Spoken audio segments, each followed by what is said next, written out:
Murderers.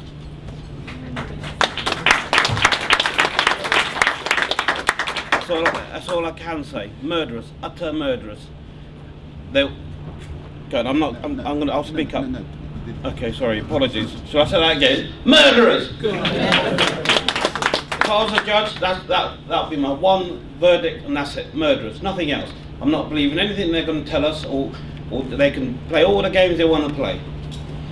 The fact that a judge can't understand that it takes hands around the neck to break an Adam's apple to suffocate somebody, that beggars belief. He wants me to believe that my brother died of a heart attack and not a broken neck or suffocation. Murderers, straightforward. They play the games. Do you know, we were in isolation, or I thought we were in isolation when my brother passed away. It wasn't until I bothered to start looking around and bothered to start paying attention and bothered to start meeting families that I realised the extent of this institutional murder. That's all this is.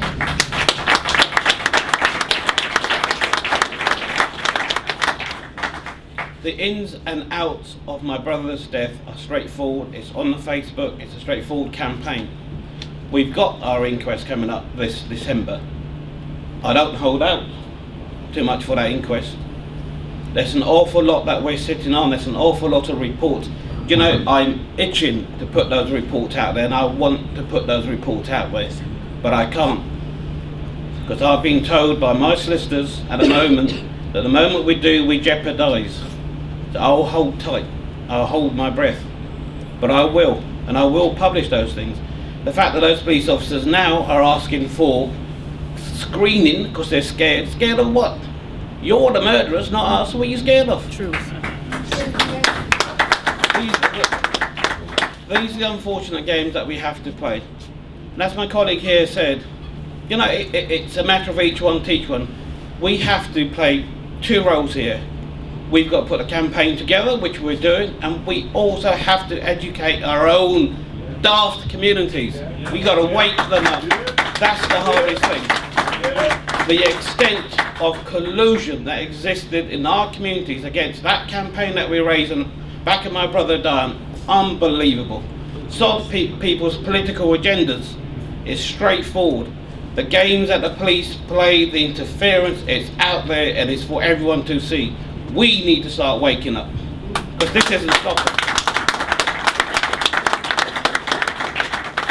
And I'm just hoping that the voice that we have now, certainly on the extent of, unfortunately, Ian Tomlinson passing away, that's really raised the profile. But we've got to keep that momentum going. I really hope people start waking up and listening to this seriously. And it's going to take a while before the right judge comes along with no political intention. The right, well, forget the IPCA, you're going to say nothing about the IPCA because it's utter waste there. But yeah, complete rubbish. But the games they play, 2 years we waited at the moment. Do you know, and this is not taken away from your side because that's a long journey. But that 2 years here, it's all about exhausting you down. It's all about knowing your resources and wiping you out. The only way that we've got to build a capacity around that resource is to build a capacity in our own communities, because that's one thing they can't take from us.